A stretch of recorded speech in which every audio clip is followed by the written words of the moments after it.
and Harold L. Thank you, guys.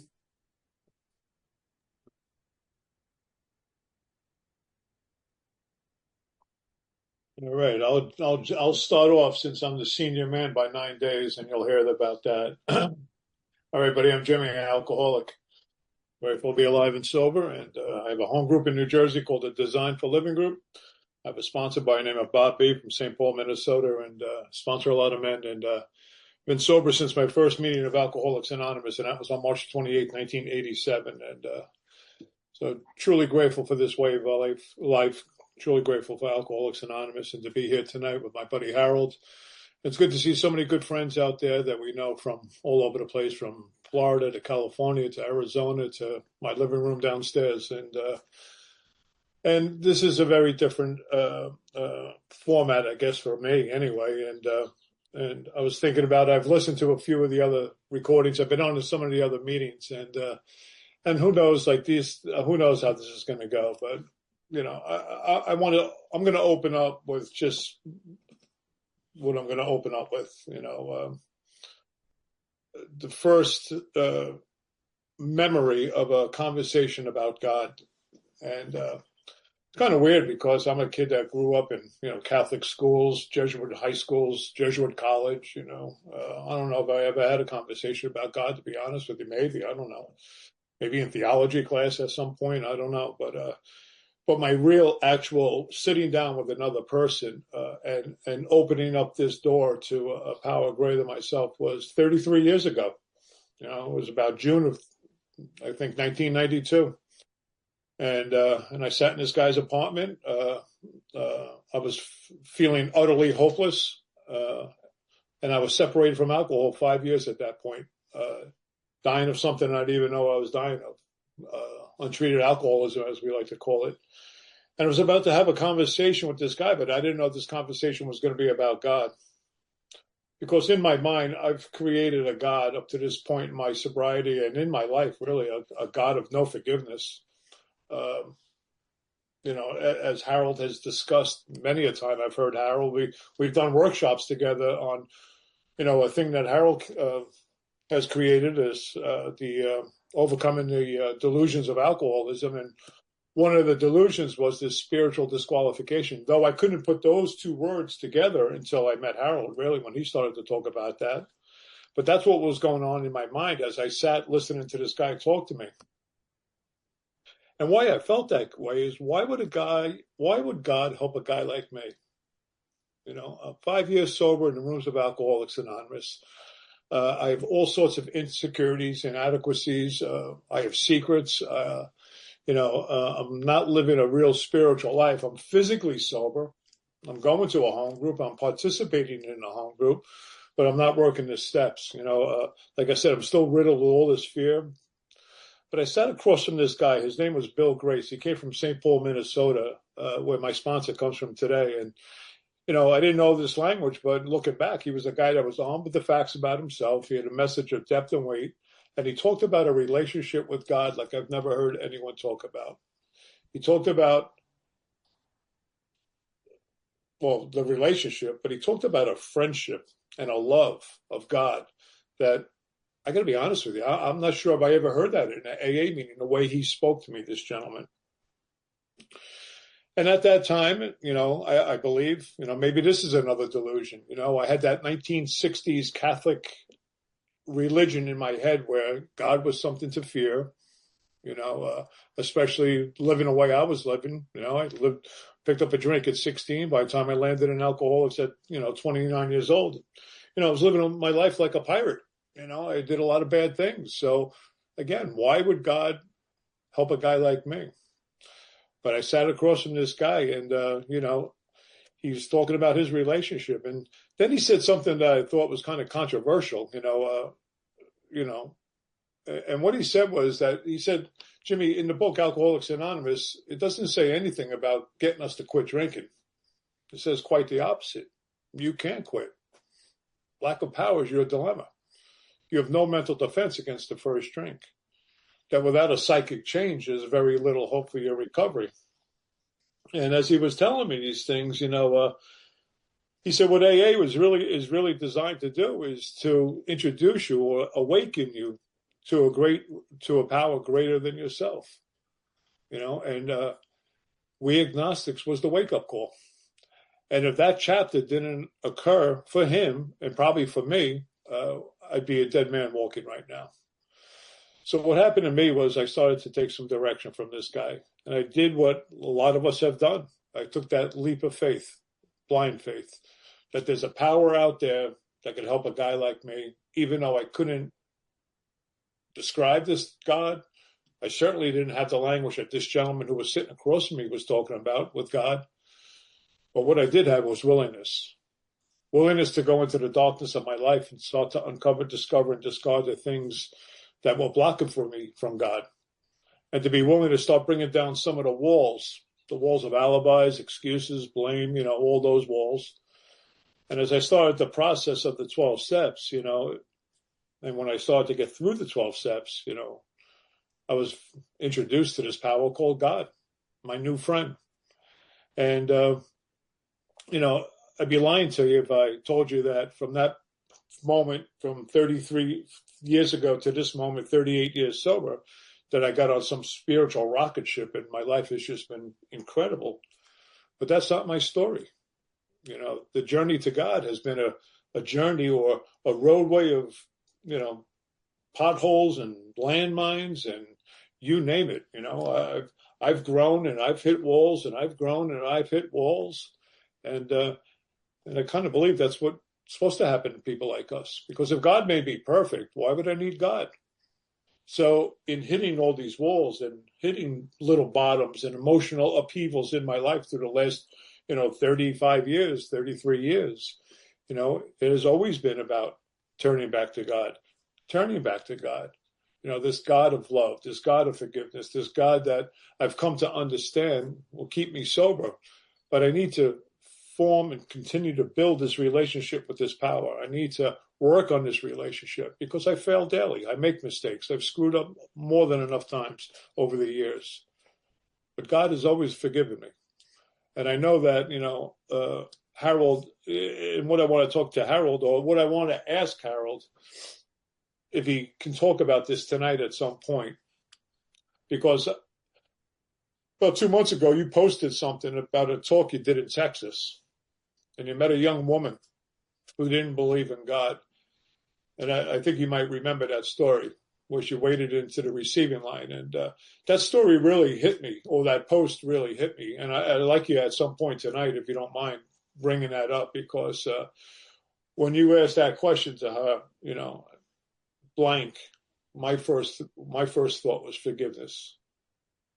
God has forgiven me, and this relationship, this conversation about God has really just, catapulted my life, catapulted my sobriety, so that's just something I just want to set the table with, like, prior to those many years ago, we weren't talking about God and where I got sober. It was don't drink, go to meetings, hang on, do your best, make coffee, clean ashtrays. Wasn't until I was 5 years sober that a man actually sat down and started to talk to me about what is the process of recovery. So I'll stop there and I'll just pass it over to my buddy Harold. Well, thank you, Jimmy. That was beautiful, and I love you and your bride and your family. And it's always great to spend time with you guys and hang out. And thank you, Debbie and Raquel, and whoever else is a part of this, who invited us to come. I'm privileged to be here. My sobriety date is exactly. You can do the math. If you're good at math. It's 9 days, short of Jimmy. So my sobriety date is April 7th, 1987. He'll wear that out for the rest of my life, but that's all right. We have fun with that. And I hail from St. Louis, Missouri. My home group's meeting tonight. Actually, it's right downstairs. I'm upstairs in one of the other parlors here in the church. They allowed me to come here and use this space to jump on here tonight, so I can still be at the home group. But it's called AA on the Rocks here in St. Louis, and that's where I'm at tonight. So one strong Three Legacy group here in St. Louis. I come from a great line of sponsorship. Jimmy and I are in the same lineage of sponsorship, and so I'm grateful to be here. There's a lot of friends that I love, and we're talking about the concept of God, and I'm looking at God. in a lot of faces and a lot of experiences tonight. And all I have to share is what I've seen, what I've heard, and what I've experienced in the 38 years that I've been here and prior to, really. So that's what I'll attempt to do. I was raised by a single mom, a mom who was married to two different alcoholics in her life. And she bailed out on that first marriage and was MIA for 10 years. And then she finally resurfaced on the western side of Missouri on the Kansas-Oklahoma border. And at this time, she was a patient in Nevada State Mental Hospital, and she was there for quite a long time. And those 10 years in that period of her life, she never talked about it for the rest of her life. Till the day she died, she didn't want to talk about it. It was a mystery to everybody. But she had a son and two daughters out of that first marriage. And then she got out and she gravitated towards another alcoholic, which happened to be my dad. And I came out of that marriage. And somewhere between age 2 and 3, she was just done. And she was surrendered and ran him off. And she just turned her will and life over to the care of God as she understood God, which was through her Catholic roots. And my mom didn't have any education, no parents. Her parents died really young. I never knew any of my grandparents, aunts, or uncles or anything. My mom was the complete package for me. She was God to me, my mother. And so I was 100% mama's boy for sure. But, when I came into the world, my mom, had a new lease on life, and she surrendered, like I said, to her Catholic faith. And she never wavered on that till the day she died. And she died in 2015. And she lived a storybook life. What happened with her the years after her life was amazing. And I say it all the time. I know I'm biased because I'm a mama's boy, but it's just been my experience. There's nothing more beautiful than a woman who's walked with God for a long time. And my mother was definitely one of those people, and I'm forever grateful for that. But she, we didn't have any money. We lived in a beat up old duplex in Nevada, Missouri, and we shared a bathroom with the lady next door. So we didn't have a lot going on economically, but I had a mom who loved me. And she told me she loved me almost every day of my life. And she taught me about God. She wanted me to have a relationship with this God more than anything on this planet. She wanted me to have that connection. And so she robbed from Peter and wrote a bad check to Paul and got me into that Catholic school. Probably got some help with some charity and some whatever else to get me in there. A little bitty Catholic school in Nevada, Missouri, less than 100 kids. And I'm not somebody that would come on and say they had a really bad experience with the Catholic faith. I'm not like a recovering Catholic or anything. Is, looking at years of inventory going back to those points, I loved all that time. I didn't mind going to mass. I looked up to the priest there because I didn't have a father figure in my life. So that was, somewhat of a role model for me. But I liked church enough that I would come home and play church. I don't know if any of you ever played church, but I would come home and play church and set up TV trays and make a cool altar and take my mom's Afghans or a quilt and decorate it up and dump the fruit out of the fruit bowl and fill it full of potato chips for the Eucharist and get some grape Kool-Aid for the wine and a cheap towel out of the closet for a stole and get a Bible I could promise you never read. It looked good, it had gold pages or gold trim pages and all white, but we never read it. But I got it out and I'd play mass, even invite a few guys over sometimes to the long house of worship, save a few souls. It was a great day, in our life. This is how I'm starting out in life. The rock operas are out. Some of you are old enough to remember the rock operas and Tommy and Godspell and Hair and Jesus Christ Superstar, the Jesus Revolutions in full swing, peace, love movements in full swing.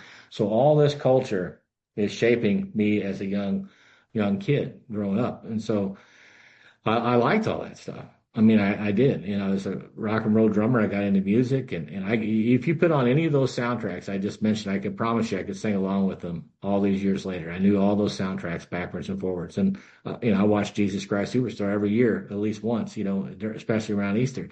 So this is how I started out in life. But when we got separated from that lifestyle, my mom said we're going to move to a suburb of St. Louis, and then threw a wrench in my wheel when she revealed for the first time that I had a brother and two sisters that I didn't know about, in this whole chapter of her life that was undisclosed to me. And that's when my life shifted, because my mom was my higher power. I mean, I loved going to the church, but mom was my higher power. And now there's a little doubt in my mom, and there's some mystery behind my mom. And we came to St. Louis and no longer a little bitty community. I'm in a school now with thousands of people. And so everything that we would ever write about in the inventory, the 100 forms of fear, self-pity, self-delusion, all that stuff came full circle for me. And it took dominance over my life. So whatever belief I had was I rode on my mom's coattails, I can promise you. But when the fire hit, it was absentee, and I was total self-reliance, and at that point, and I was just riddled with fear and pride and all the other shortcomings that I had. And so I relied on self. I got sucked into the dark side of life. I grew up on the streets at the age of 10. And once I got into the dark world and was introduced especially to King Alcohol and that way of life, that became my higher power. That was my life. The lifestyle was my higher power. That wasn't just the booze, but it was a lifestyle as well. And I loved it. And I fully was in. I turned my will and life over to that. I'm doing this for the rest of my life. I'm in. You can have everything. I'm in. And I was all the way in. And it did everything but kill me. And of course, during that time, I would, because of desperation, not because of belief, but because of desperation, I would cry out to God. I would say those plea bargain prayers, those foxhole prayers, if you want to call them. And you all know how they go. God, they're a plea bargain. If you get me out of this, I won't do X, Y, Z anymore. And if you're truly alcoholic, you got to add this to it. And this time, I really mean it, because you burnt that prayer into the ground. I plea bargained that so many times. But when I got arrested, I'm not going to get into all that, but when I got arrested for the last time in 1987, I was in a lot of trouble. And I was in a cage here in St. Louis and on my way back to the penitentiary. And when I was in that cage by myself, I got on my knees in that cell and I said the most honest prayer I've ever said in my life. And it was simply, God help me. It's a prayer I've heard from the rooms of recovery since I've been here. Millions of times I've probably heard that prayer. And it was just simply, God help me. And from that moment till now, 38 years later, I've never found it necessary to drink again. And so the $1 million question is, what changed? Because I said similar prayers many times, but with no results. And I didn't see it then, but I can easily see it now. The one of the main components of that prayer is it was honest. It was an honest prayer. And the Big Book of Alcoholics Anonymous says that God doesn't make too hard of turns for those who honestly seek Him. And I find that to be true. When I was honestly trying to seek something greater than myself, not just for God's blessing and not just for lusting for God's blessing, but truly just wanting transformation of my life. It was just done, ready to surrender to this old life. And so that really was important for me to get to that space. Now, I bailed out of there and went back to Northern Missouri where I was in treatment and introduced AA in 1979. And I went back to that same space to go to treatment. And that's when, I guess the first angel in my life showed up. And that was a guy with only 2.5 months of recovery. And his name was Gary. And he was the face of God to me. He won my confidence, and he wasn't there to be my sponsor. He wasn't there to take me to steps, but he won my confidence enough that I was willing to get out of that place and go to a meeting with him. And I did. And then I came back to St. Louis and I didn't go to AA. I didn't go to any kind of recovery. I had a huge trial. That's all I cared about. And I just didn't go. I didn't want to drink anymore, but recovery, spirituality, God, that all sounded very punitive to me, probationary, duty, drudgery. So I wasn't excited. I didn't understand it the way I understand it, of course, today.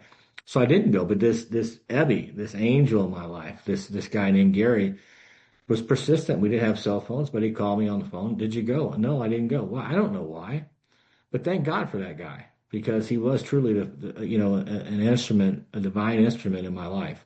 And he got me to take actions that I wouldn't have took on my own. He finally convinced me that my life depended on me being in the rooms of recovery. And I knew that was true. I didn't want it to be true, but I knew it was true. And I came. And I came as a skeptic.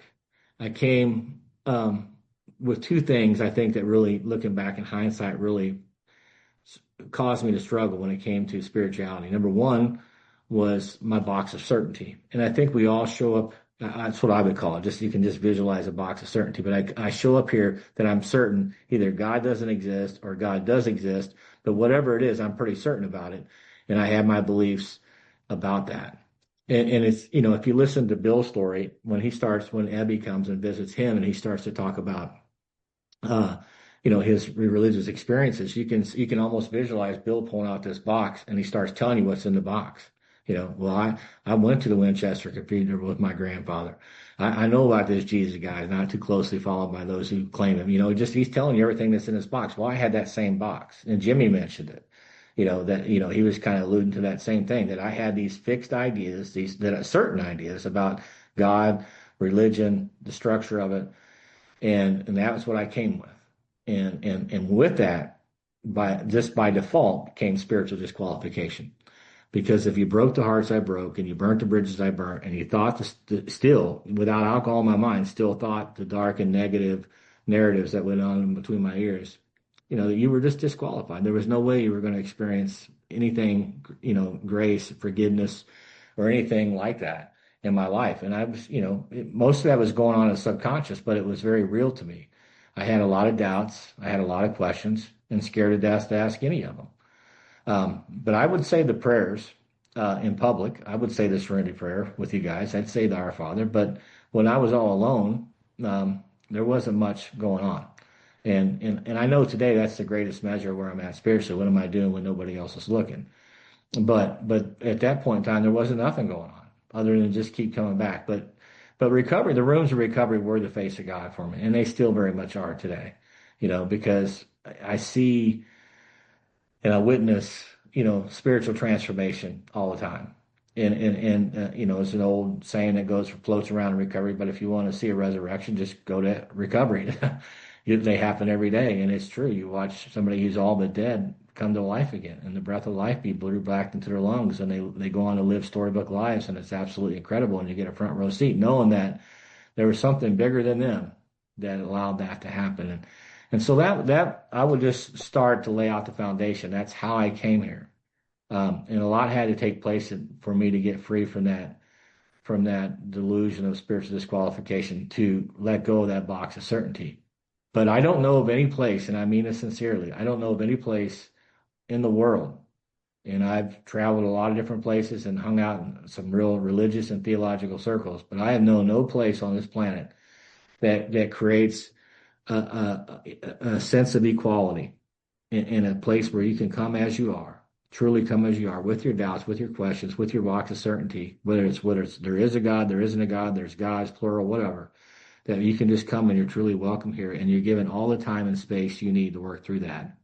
If you just stay here and work through it, and we all have those stories. That's why I always love page 29 of the big book, where it says, I'm just paraphrasing, but in the back you're going to find these stories, and in these stories they're going to tell you how they developed a relationship with God. And we hope that after you hear these stories, you're going to go, yeah, I'm like some of these people, and I want what they got, and that's the hope here. And so I think that's the hope of this meeting, is that wherever you're at on your spiritual journey, that maybe there's something that if you're blocked off, disqualified, or struggling with something, then maybe that gets nudged loose a little bit, and something to move you to a higher degree, dimension, if you would, in your spiritual walk. So I'll cap it there, Jimmy, and pass you back the torch. Thank you, Harold. I like that box of certainty, because I was certain that God was a punishing God. And why would I think like that? A lot of you guys have heard my story. I'm growing up in this house, and man, there was a lot of confusion growing up. I know I had parents that loved me in their own certain way. I know they wanted the best for me and my two brothers and two sisters. They always try to give us morals, values, and a good education, that's for sure. But it was like a duality going on in my home, where they were trying to help us be better kids and better, hopefully, adults at some point in our life. There was violence going on in my house. And, I had this guy called Dad. He's cunning, baffling, and powerful. And my dad could blow a gasket at any moment, whether he was drinking or not drinking. He just was a tornado. And so, 6, 7, 8 years old, there's a lot of, violence and screaming and yelling. And I'm a little kid. I don't understand this. I'm in fear. Fear of loud noises, fear of violence, fear of authority, fear. And 6th grade, 7th grade, 8th grade, and but I found my people, my boys, and we'd go out and we'd be out at the schoolyard playing ball, and there was a sense of belonging, there was a sense of togetherness, there was a sense of some sort of purpose when I was with my friends. One of the secrets, or one of the things we never did, is talk about what went on in your home, because that was against the law, basically. My father would kill me if he found out if I talked to my friends what was going on. I've come to find out down the road that we all kind of grew up in the same kind of household. but we would never talk about that stuff. So there was a sense of just comfort and ease being with my friends growing up. But then there was a moment, and I looked at this moment as a time. It just shows you the level of immaturity I had. I was very immature even when I came into Alcoholics Anonymous. I mean, there's that old line that the old timers would say that alcoholism is a soul sickness caused by a separation from God and a disconnect from each other. You know, I pick up a drink at 13. I kind of shut myself off from really any kind of emotional healthiness or growth. You know, I'm right out of the gate. I'm chasing the drink and everything else that's illegal. And, but when I was in 12 years old, you know, in a public school system, I feel like I was doing pretty good. Maybe looking back, maybe I had some learning disabilities. Who knows? You know, but we didn't talk about that stuff back then. But my parents made a decision to take me out of the Catholic school system out of the public school system and send me across town to the Catholic school system where I knew nobody. And the square peg in a round hole shows up. And now I meet this new brand of people that are cunning, baffling, and powerful. We call them nuns. And if you were in Catholic school in the 60s, the nuns used to like to brawl a little bit. You know, they were a little tough than they are maybe today. But it was I didn't look at it as something healthy. I didn't look at it as something that's going to enrich me. I just got so angry at my parents that they would do something like this and the resentments I had towards them. And, you know, you know, I just couldn't let go of what was going on in my life, you know. And so now I'm in this religious education for the first time, and I'm bucking everything. I don't want no part of it, you know. And even if a conversation about God came up, I wouldn't participate because I was so angry. And was it because I was angry at going to that school? Probably not. I think it was angry that I have all this stuff going at home and I don't know how to talk about this stuff. You know, one of the things I learned about me is, you know, I take my emotions and I take my feelings and I just push them down and I don't talk about anything. And that's not healthy for a 13-year-old or 14-year-old. That's for sure. We know that, and especially if you have children. You know, so I'm a walking time bomb until I find my first drink. And when I found that first drink at the age of 13 years old, you know, I stepped on that path that goes straight to pitiful, incomprehensible demoralization. And if you're new here, that means hell. So there was just a lot of mixed signals. There was a lot of things I didn't understand. It wasn't like I was going home to my father and having a fireside chat about life or anything. So I really feel like my life, my early life, you know, those teen lives that are so important were really just learning on the fly, learning on the streets. You know, my idols became the guys on the streets, the older guys, the neighborhood bookie. I mean, he was like the king of the neighborhood. That's who I wanted to be like. And very quickly and very fast, I became a chameleon. And I just pretended to be whoever you wanted me to be. And I just wanted to be part of that life of just illegal stuff, you know, criminality, making money, doing all those things. And, you know, looking back now, all these years later, I know that was, you know, really the beginning of my just separation from any idea of a God consciousness or God itself, you know. So, but when I look over my life in recovery, you know, I wrote a couple of notes here of God moments, looking back, you know, a lot of things we don't know when we're in it. You know, we hear that phrase all the time. My sponsor always says that we live life forward, we understand it backwards.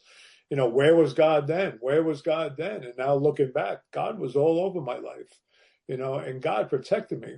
And I know that today. I understand that today, especially at the end of my drinking career where I was living on the streets for close to 2 years. You know, doing what Ralph always says, you know, that aimless walk, you know, doing things so degrading, so dehumanizing, the trauma of living on the streets and all that stuff. Where was God then? You know, but what happened to me was I got 12-step calls. And you guys heard this story, but, you know, I met a guy and he said, "Hey, Jimmy, they're hiring guys like you." And now I really look back and see this is really a God moment in my life. It's when I got 12-stepped into Alcoholics Anonymous in the middle of Newark Airport by a complete stranger. You know, I go out to Newark Airport with a couple of guys, and, you know, there's an airline that used to hire people like us, and the idea was to load the luggage into the airplane. And, after I had this little interview with this guy. I mean, I'm living on the streets. I'm dirty. I have long hair. I have a big beard. I'm about 80 pounds. I looked like I was going to die. But they were desperate. They were hiring guys like us. And what happened was, I went out there with a couple of guys. After the little meeting with the guy who was doing the interview, whatever he was asking, I sat outside in the middle of Newark Airport. And for the first time in my life, I realized that drinking might be a problem. Now, a blind man could see that, but I couldn't see it when all of a sudden a complete stranger sat next to me. And he asked me a few questions. And before you know it, he pulled out a piece of paper and said, "Is it possible for you not to take a drink the rest of this day?" And I told him, "I don't know. I want to drink right now." And he put down an address and he said, "Try not to drink and be at this address at 7 o'clock that night." And at 7 o'clock that night, knees knocking, stomach churning, the mind going a million miles an hour. I'm standing in front of that address when that stranger pulled up in the 1979 Chevy Impala. He said the magic words, "Get in the car." And he brought me to my first meeting of Alcoholics Anonymous, and I've been here ever since. Now, I tell that story for a reason, because Richie Schnorr, who became my sponsor that night, wasn't supposed to be working that night or that day. He took a shift for another guy that was in Alcoholics Anonymous who had a family event. So looking back, what are the odds? What are the odds that in the middle of Newark Airport with, you could just imagine how many people walking around, that a complete stranger, a member of Alcoholics Anonymous, sat next to me? March 27, 1987. I'm a guy that can't stop drinking no matter what, with every problem in the world. And in a 24-hour period, I become a guy that doesn't drink no matter what, with all those same problems. And I think that's the miracle when I look back at it, that I was, I guess, open to that invitation by that gentleman, that God put him right in my life, right in that moment. And as a result of that, here I am. So go ahead, Harold, jump in.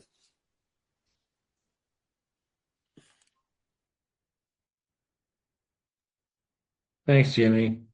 And the thing I really picked up of what you shared was the word separation. And I didn't know when I got to recovery, but I know it today that that's what I suffer from. It's what I think all human beings suffer from, but alcoholics definitely at an extreme level, and that's spiritual separation. That's really the if you get down to it, that's it. Spiritual separation is the issue.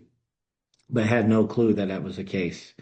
And to kind of pick up on something else Jimmy talked about was, that great Buddhist quote, "Live life forward, experience it backwards." That's really how it is. And one of the great parallels to that, going back to that jail cell and asking God into my life, and I haven't drank since that day. And Bill would share in his story that, he had this bright light experience and that the God's impact on his life was sudden and profound. But for most people, it becomes slower. It's educational. It's experiential. It just happens over time. And for years into recovery, I would have told you that's exactly what happened in my life. But one day we were in the prison and we're doing a 12-step workshop, or we're in a workshop and we're going through Bill's story, and we read that particular part of Bill's story, and it hit me like a bolt of lightning. It's like, the minute I got on my knees and asked God honestly to come into my life, I ain't never drank since. So God's impact on my life was sudden and profound. I just didn't wake up to that truth for quite a, really understand it or really experience it at a deep level for quite a while. But his impact was always there. His thumbprints were all over my forehead, from slapping me upside the head several different times for sure. But so I relate to that, that looking back in hindsight, seeing, where God's footprints and fingerprints, exist, and the sovereignty of God's grace working in my life. But, coming back to where we were at and I came, my first evolution class blew away my faith completely. What little faith I had left when I went to my first class on evolution, and the evolutionist just destroyed my faith. He just wad up my faith and throw it in the trash. It was over with at that point, because my idea that the Earth's 10,000 years old and that Satan's a real figure in my life, and those are real things, that I was up against in my worldview, my spiritual understanding of how things worked. And people would say, "Boy, You're going to hell. And if you think it's hot now, wait till you die.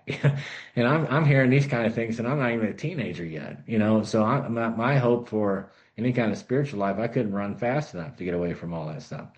And so showing up in recovery with my little box of certainty, certain that this is how God is, and this is how the world is, and this is how I'm disqualified from it, left me pretty hopeless in recovery rooms. And I love, page 45 when it talks about, how the agnostic, and atheist or even an irreligious, just a secular person in general would squirm at the whole idea of any kind of God language or spirituality, at all.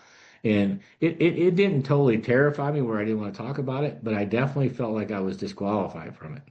And I wasn't experiencing it, because I was going to all these meetings. And then this is, part of the facade, I think, sometimes in recovery is that, well, go to meetings, go to meetings, go to meetings. I mean, you got to go to these meetings, but I was on step none the whole time, 1 year, 2 year, 3 years, and I haven't done any inventories or anything. I'm 3 years into this thing, and I'm very active in fellowship, sober bands, sober float trips, sober girlfriends, you name it. Sober was in front about everything I did, but steps, And so I wasn't getting unblocked. This spiritual separation, this blockage that was keeping me from tapping into this power that we talk about was completely blocked. It had been blocked before I ever drank. So root of my problem was spiritual separation, but I did not know it. And, but I had, I just slowly would start to pray on my own. God, thank you for keeping me sober today. Please keep me sober today.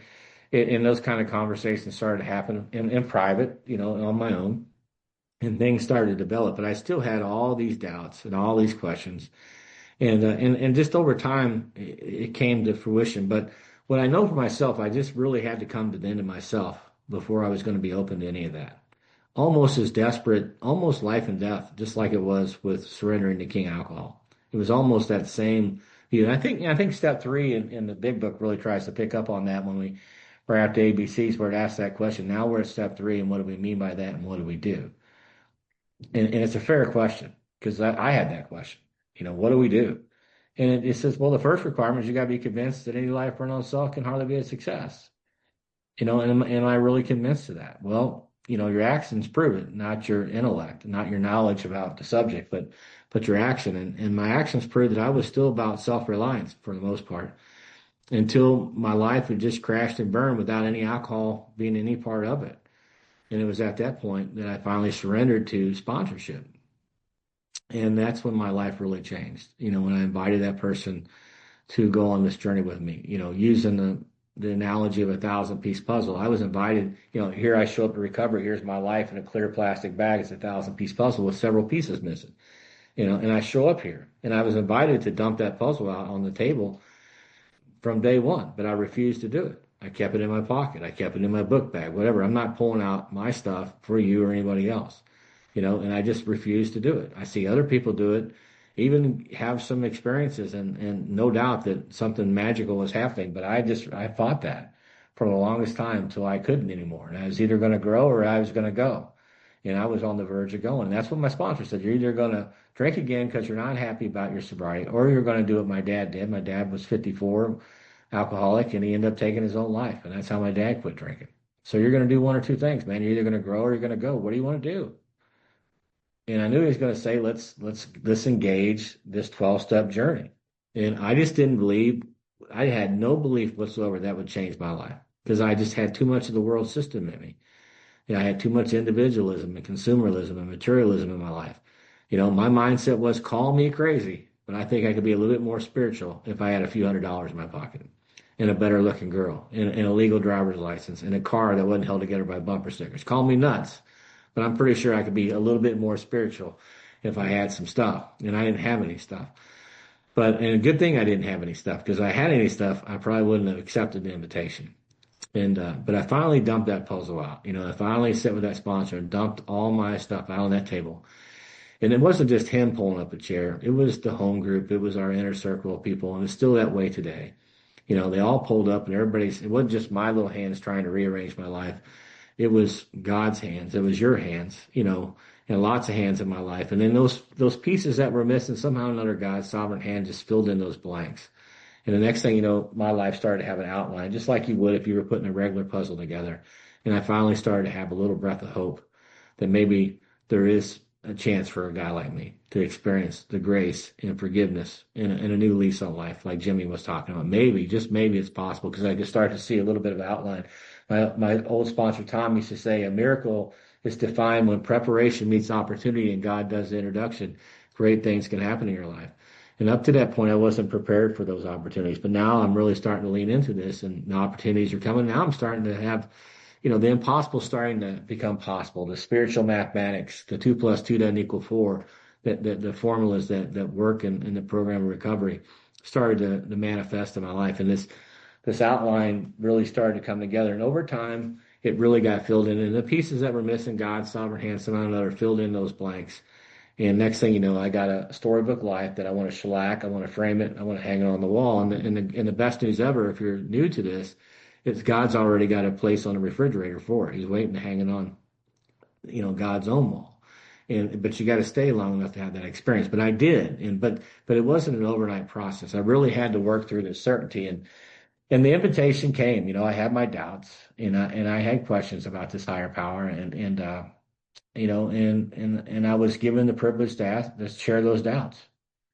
And what I know today, in hindsight, again, looking backwards, is that whether you say there is a God or you say there isn't a God, you can't prove it. You can't prove it.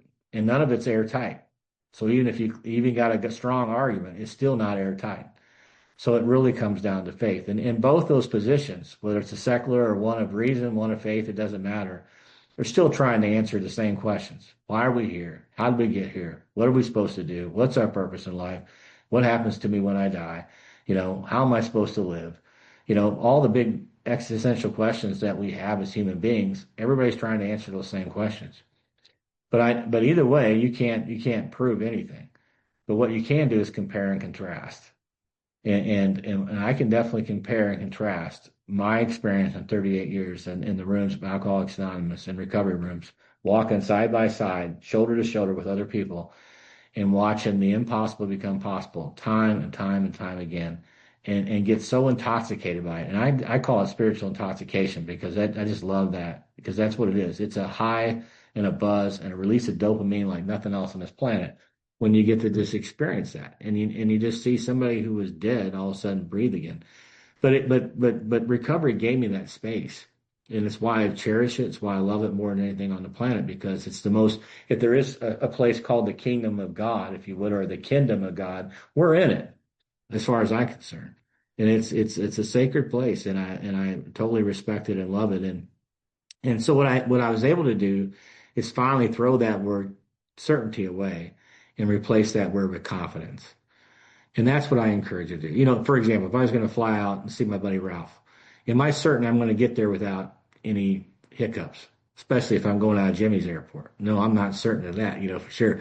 I'm not sure I'm going to get there at all. But am I certain of it? And this is a serious illustration, but am I certain? No, I'm not certain of it, but I got enough confidence in the pilot and the airlines and everybody else that if I get on that plane, I'm going to go. So I get on there, not with certainty, but with confidence.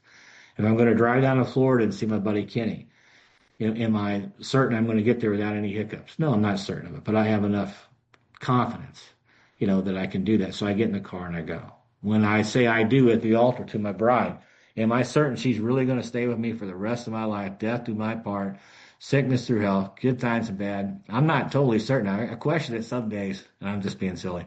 But I'm pretty confident she's going to stick around for the ride. But I say I do, not out of certainty, but out of confidence. And so that's what I had to start approaching my spiritual journey and my walk towards God, with God, was not with certainty, but with confidence. And that means, I think, what this spiritual appendix is trying to tell us, that if you come with an open mind, if you're honest, if you're willing, the only thing that can defeat you is a rotten attitude, right? Belligerent denial, rotten attitude, and this box of certainty, that you're so certain there's only one way to have this experience when the evidence all around you says that's not the case, and so it was just time. It was a process, and it's still a process for me today, because there's still moments I have doubts. There's still moments I have questions, and most of the questions that I really have never been satisfied. The first question I had from my mother as a young little boy was, well, who created God? And my mother's answer was, Harold, God just is. And I said, well, that doesn't do it for me. Well, too bad, because that's just all I got. And you're gonna have to make the best of it. But nobody's been able to satisfy that question for me, really, fully. But as I stayed here, my faith is strengthened and it's taken me on to different things. And I'll share that quick little story, and then I'll pass it back to Jimmy. He asked me to share it. But I was sharing in Texas a few months back, and I was sharing about my daughter and her husband, adopted two young children from Mexico. One was 2, one was 4, and they come from a very broken, damaged life. I mean, I don't even want to get into it. It was dark, it was ugly, it was sad. And they agreed to take them in. And then the day they agreed to take them in is when they found out they were pregnant for the first time. So they went from 0 kids to 3 overnight. And they got them and they were 2 and 4. But even after a year, just to watch the transformation in their lives, just what love does, just coming into a spirit-filled space and love poured in their life, to watch the transformation of these 2 young people. And now they're 9 and 6. And they're just totally amazing little kids. And I made the statement there. I said, if you're here tonight and you don't believe in God, I hope you at least believe in love. And afterwards, a young lady, a Hispanic woman, come up to me and she says, "Man, I really loved your talk. I don't believe in God, but I definitely believe in love." And I said, well, fill in the blank for me. God is, and without even thinking about it, she said, love. I said, I think you're onto something there. You tricked me. I said, I didn't trick you. You said it. I didn't say it. I said, so you might want to go home and ponder that. She goes, well, I don't believe in God. And I said, well, let me leave you with this question. What if God believes in you? Why don't you go lay your head on the pillow tonight and think about that, as you leave. So that's the story that Jimmy was asking me to share. And I'll pass it back to you, Jimmy. Thanks, Harold. You have me thinking about all these boxes of certainty that I have, because I think it's more than one, that's for sure. And, early in sobriety, I had that, the box of certainty was the odds are against me. There's no way that I'm going to stay sober. Now, I don't know why I thought that way. I just, my track record wasn't real good. But, the one thing I like about Harold, and, this is not egotistical, but we've been here, both of us have been here since day one. And I think that's really important to share that, I didn't need to relapse, even though I was riddled with fear. I had, all these things against me, got quite thirsty quite a few times, but I never drank again, and came close, but I never drank again. And why is that? I got around a bunch of guys. They were old. When I came into AA, I was 29. I got around a bunch of old guys. They were like 45 years old, but they were from a different generation. These were guys that had 3 kids, a house, a job for 15 years. And, I used to make a joke that, they didn't know the difference between a phone book and a big book. But the truth of the matter was they were the kindest men I've ever met in my life, the kindest of strangers. And they went out of their way to help guys like me, and, that first night they put me up in a motel for a week. They bought me clothes. They bought me sneakers. They bought me shirts. But it was just listening to those guys and following them around. And though they weren't working the steps, they were living this stuff, And so what happened was they came up to me. I had 3 months of sobriety. They said to me, we're going on a retreat. You're coming. Right away, like a cat with his back up. I'm not going anywhere. Fear, right? And my first excuse was I have no money. They said, don't worry about it. Your scholarship. And then I told them I didn't have a suitcase. They said, don't worry. You've been living out of a bag so long that's, just continue to do what you're doing. And so I went with this tremendous amount of fear to this retreat, 3 months sober. And something you said earlier, Harold, on page 29, when it talks about each individual in his own way or viewpoint, but I'll paraphrase, talks about how he established his relationship with God. I'm at this retreat, and these 2 twin brothers are the speakers at the Saturday night meeting. And one brother goes and he just tells his story. And then a second brother goes and he tells his story, which seemed to be quite different. You wouldn't even know they were brothers, but they were twins.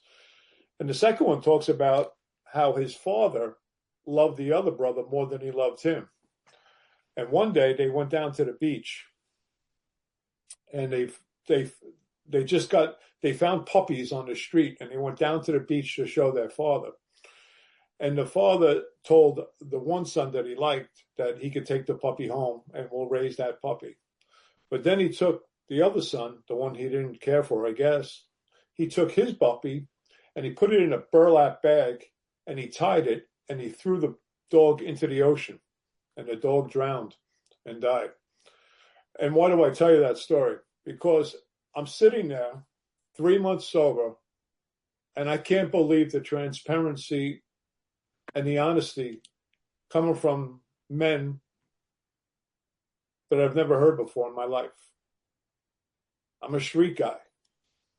I never heard conversations with men talking of a depth and a level like that. And they were both sober 6 years at the time. And as he's telling this story, I'm saying to myself, how is this guy staying sober through that? How did he stay sober with the hatred he had towards his father? And it made me think about my old man. And I think that was when I started to bring you home to my father. I started to bring home Alcoholics Anonymous to my relationship with my old man. And what happened was God started to heal that relationship. And I didn't know what I was doing early on, like most of us don't. All I know is I was trying to practice these principles, whatever they were, in all my affairs and bringing that home. And kind of like, you follow the guy in front of you, right? I was just following the guys in front of me, what they were doing and what they were sharing. And I would go home and try to have conversations with my father. And little by little, our relationship got better. I've told this story a million times, but I'm 18 months sober. And I walk into the house and I find my father dead on the floor. And couldn't believe it, laying right there. And so I'm kind of programmed. I call my sponsor right away. And he says, well, call 911 and let's pray. And he started to pray. I cried. And I called 911. After a while, the first cop shows up. And he's looking at me as he's taking down the information. He goes, I don't see you walking the streets anymore. And I said, yeah, I don't do that anymore. A little bit more information. He looks at me and goes, matter of fact, I don't even see you drinking on the corner or in the bars anymore. And I said, yeah, I don't do that anymore either. And he goes, well, how do you do that? And I told him that I'm sober 18 months in this thing called Alcoholics Anonymous. And apparently it seems to be working for me right now. Now, I come from an age where 12-step calls were a regular basis. 3 or 4 times a week, we would go out. My sponsor would pick me up. We'd go to someone's house. It'd be me, another young guy, and 2 old-timers. And, we'd get to that house, and he'd say to me, go look for weapons or guns or anything like that. He'd tell the other guy, check on the wife and the kids. And then we'd watch that magic. And the magic was these 2 old-timers would sit, and they would talk to tell their story to this guy. And then we ask him that $64,000 question, are you willing to get help? And we brought him to an AA meeting. We didn't have detoxes like they do today. We didn't have treatment centers. They carried a pint of whiskey in a glove compartment. And the guy would shake and bake in a meeting. And most times he stayed. A lot of times he didn't. So I tell you that for a reason, because I'm in tune to what the cry of help is at 18 months sober. And so this cop starts to talk to me. He starts to talk to me about his drinking. And before you know it, I'm 12-stepping this cop over my dead father's body. Now, I tell you this for a reason. About a year and a half ago in my home group, we have a big home group down here on the Jersey Shore. I get a tap on my shoulder. I'm at the front of the room. I get a tap on my shoulder. When I turn around, some guy's standing in front of me. He goes, do you know who I am? I said, no, I don't. He goes, I've been looking for you. I said, well, who are you? He goes, I'm the cop that was with you on the day that your father died. And I know you moved and I moved and I was looking for you for a bunch of years, but I'm here to let you know that the next day after you talked to me, I went to a meeting of Alcoholics Anonymous and I just celebrated 34 years of sobriety. Now, I don't have the power to get anyone sober and I don't have the power to get anyone drunk. But what I learned is that God will use you without your permission. That my first spiritual truth was revealed to me, that in order to get out of the darkness of my life, I need to serve others. And that's really has been the basis of my recovery, is to serve others, to live up to that 3rd step decision that God is asking me, just help his kids to the best of my ability. And as Harold talked about, that world of materialism, try to get from that place of the rules of the material world and have that shift to where I'm now living with the principles of the spiritual world. And some days are tough with that. But on most good days, I get to live with the principles of the spiritual world and try to practice these principles in all of my affairs. So I say all this for a reason. My sobriety has been progressive, just like my drinking was progressive. What I've learned today, I would never know on day one, obviously, but it's been years of just practicing these principles, listening to the stories, identifying with others, trying to do the things that you guys do, guys like Harold, guys like Ralph, Very important for me that I have a network of men in my life like these men, that I could, talk about whatever that's going on in my life. My sponsor's around, but I mean, we're all kind of connected, and I'm grateful for that. I'm just really, really grateful for that. So, go ahead, Harold. I don't know. Do we have questions, Rockwell? Is she still trained somewhere? Actually, Jimmy, if anybody does have questions, you can send it directly, if you like, through the chat to the speakers, or if you're not comfortable doing it that way, you're more than welcome to raise your hand and ask a question of the speakers. So if anybody has any questions, please feel free to do that now.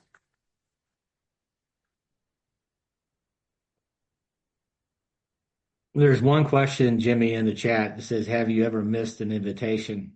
I would need you to say more, Raquel, what you mean by that. You know what? I'm sorry that this is the tour guide that is constantly telling us where we're going. So you were talking about how the invitation is there, right? Like when there's an opportunity, and then there was this invitation, not only the invitation to put your puzzle in front of everybody and just put it together, but I think that you were talking a little bit about this God making that invitation. So I was wondering, like, how, do you spot an invitation? And I can think that you see it once is, again, like in hindsight, but have you ever just like maybe not seen an invitation or said, wow, this is an invitation? I was just wondering about that. Yeah, well, yeah, that's a fair question. I mean, the mystery of God, God works in mysterious ways. I would say that's a true statement. And to claim to have the insight on that, I don't know. But I definitely, what do you want to call them? God winks? Is it odd? Is it God moments? Or is it spiritually divine? Or have you had those moments where you're just, bam, the Spirit of God just hits you right in the chest and you know without a shadow of doubt that this is that moment? And I think it's true. I would just say that, I want to make sure I make this clear that I was just spiritually separated. That was the root of my problem. That was completely blocked off. And it's the 12 steps that undid that blockage and allowed the sunlight of the Spirit to shine on my soul. And I would define the soul as my mind, my will, and my emotions.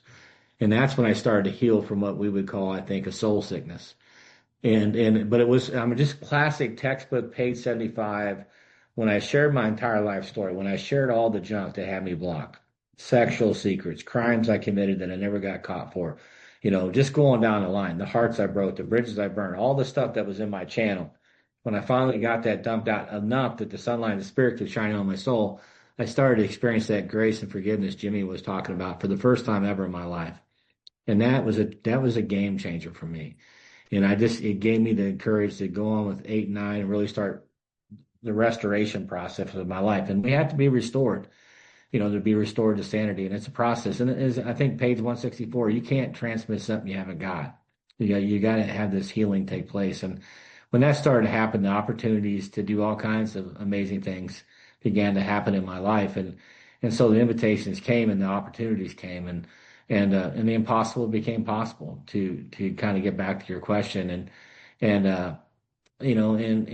I just started to say yes to the invitation. It takes 2 to say yes to an invitation. God already said yes, I believe, from day one. But it's my resistance to say yes in return. But when I say yes to that invitation, my life changes. And I'll give you one example. Many years ago, 25 years ago to be exact, I'm driving down the road to my home group, but I'm early. It's early before I get there. So I decided to go by an OA club where I went to my first AA meeting ever in my life in St. Louis. And I hadn't been there in a few years. And it was summer, it was August, it was hot. And I'm driving down the road and I see this guy walking. He looks like Tom Hanks out of Castaway. big old gnarly beard, hair all messed up, straw in his hair, got an old Kiss t-shirt on his back, wearing shorts, socks, and boots, and he looked like hell. And I go, man, that guy looks like he needs a meeting bad. I said, I hope he shows up at the sober house. So I go on down and I park and I go inside and get a coffee and I'm talking to some of the old guys there. And about 15 minutes later, this guy walks in. And he's like, "Hey, is there a meeting here?" I'm like, "Yeah, man, it's in that meeting room right there at 5:30." And I had no intentions of going to that meeting. I'm going to my home group at 7. But he went in there, and I mean, to your point, Raquel, it's like, bam, got smacked right in the chest and get up and go in there. And I just got up and went in there and I sat across from him. And the chairperson opened the meeting. They were fairly new. They didn't really know how to address new people. He was obviously brand new and in a tough situation. I just invited him to step out of the meeting and we went out. And I asked him the all important question, that we hear in different spiritual realms. I think Jesus, the way Jesus put it is, do you want to be healed? And the way we would put it, I think in recovery, are you willing to go any lengths to have victory over alcoholism? And that's the question I asked him. And he goes, yeah, my life depends on, I'm going to die if I don't. And I said, well, then let's go on this journey together. And I said, let's go. We're going to go to my home group. And I got him something to eat. And he didn't have no place to go. He was homeless. And I said, where's the last place you lived? I said, the last place to live is at my cousin's house, but I haven't been there a long time. That's who I work for. I said, do you think they'll let you come? Not a chance. I said, can I call him? You can do your best. But I called him and talked him into letting him come home that night. And he came home and I said, get a shower and I'll pick you up tomorrow. And shave. For God's sakes, please shave. He was rough looking. But I picked him up the next day. And he was an unbelievably handsome man. And he got in my car. And his name is John. And he's right downstairs right now. That's 25 years ago. And we've been walking this journey ever since. So I can give you lots of those stories like that have happened in my life where there's definitely an opportunity that you don't want to miss. But it's an experience you don't want to miss. And I'll just have my closing comments and hand it back to Jimmy to hit on that question or whatever he wants to. I think we close at 8:15. But it's I think page 152 summarizes it best to me. Is that when the alcoholic asks the fellowship that question, do you have a sufficient substitute for King Alcohol? We're still looking for a worldly vice. We're looking for a worldly answer. But the response is beautiful. It's like, yeah, we do. It's vastly more than that. It's a fellowship in Alcoholics Anonymous. And the word fellowship being in the verb form, meaning that we have to be active in our life. But if you come all the way in, sit all the way down and stay, as my buddy Ralph would like to say, and stay is the hard part. But if you stay and get active, you're going to make lifelong friends. Well, that's evidence here tonight. Your imagination will be fired, thank God. And the most satisfactory years of your existence lie ahead of you, and it's just true. And if you're here tonight and you're new and you're on this journey and you're struggling with some of the stuff we're talking about tonight, I can just promise you, if you just commit with a sponsor, dump out your puzzle, let them sit down and work through steps 4 to 9, especially thoroughly and honestly, that this power we're talking about, it's going to be there on the other side of that, and it's going to blow your mind. And it's going to totally transform your life. But it offers us that. But ultimately it says this, and I love it. It says that if you commit to this way of life, and you commit to the one, using the parable of the lost sheep, not the 99 that are already here, but the one who's not here. If you commit your life to that person and learn to walk shoulder to shoulder with them and help them rediscover life, you're going to finally know what it means to love your neighbor as yourself. And I can say that transformation's happened in my life. I moved from a taker to a giver a long time ago. And that's when my life totally transformed when that happened. And I was given a spiritual model, that design for living we talk about. I would summarize it like this, and I'll give it to Jimmy, was that you taught me how to live a life of humility. And it doesn't mean I don't have goals or try to make money or try to have an education or any of that. It just means that I try to live for something's ambitions, a power greater than myself ambitions, God's ambitions ahead of my own self-interest. And then to live a life of self-sacrifice, to live a life of other-centeredness, and most importantly, try to love everybody, including the people you just don't care for. And that's the model of living that this program gave me to live my life. And that's what I've tried to live by for decades now. And it's just a beautiful way to live. And I'll never trade it for anything. And you gave me that. You people gave me that. That's why when I said earlier that when I'm talking about God, I'm looking at God. I'm looking at it right now, right in front of all these little squares, and it's very gratifying. It gives me a lot of hope and faith for my future, and the future of recovery. So with that, Jimmy, I'm going to pass it back to you, brother. Thank you, Debbie, and everybody else for allowing me to come and be a part of your evening. Thanks, Harold. And I was just sitting here thinking about, the key to the door, and the key to the door of, God doing for us what we can never do for ourselves. Opening that door into the sunlight of the Spirit and be able to live this life, knowing that I'm going to make mistakes, knowing that I'm going to have troubles. Our sponsor likes to say a lot that we're all human beings on a spiritual walk. Sometimes we lose focus of the spiritual walk, and our humanness gets the best of us. And I was thinking about the last 2 days I've had here in Jersey. I'm a guy that is so selfish and self-centered that I walked out of my children's lives at the age of 8 and 5 years old. And God healed that relationship, and yesterday I babysat, my 2.5-year-old granddaughter, my daughter's baby. And today, me and Mary Beth, my wife, we had our 8-month-old grandson. And, you want to talk about God, just hold the baby. I mean, my grandson today, 8 months old, he can't talk, he can't crawl, he can't do nothing. He's not self-sufficient yet, thank God. But just having him in my hands and seeing that smile and his laugh and just, thanking God for the life I've been given, because of Alcoholics Anonymous, and the God of forgiveness and the God of love and the God of great friendships, and how we get to do this all together and just do our best. That's all we can do is try out, do our best. I know Ralph had his hand up over there, so I guess we're going to have to let him in for some question.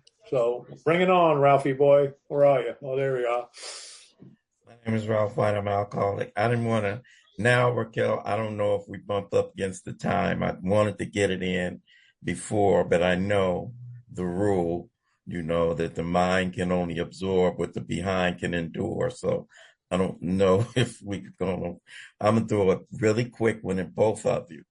And you guys got to be quick, but it's 38 years both of you have been doing this. So a lot of people will think, oh, now I'm spiritually, I'm titanium. I don't know.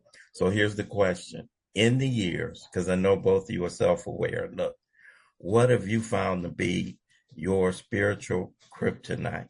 I know I better leave us alone. Money, romance, and the companion. At the same time, when it gets dark, when I get down, when I get scared, what has been my refuge? What's my safe? What do I run to? All right, Jimmy, since you got the most time, you go for it. Since I went last, I think you should finish this up. So, all right. Well, the biggest kryptonite, that's definitely been a seasonal thing, Ralph, different areas of my life. But the biggest one is compromise. It's one word. It's just a series of compromise. You compromise your prayer life, you compromise your transparency.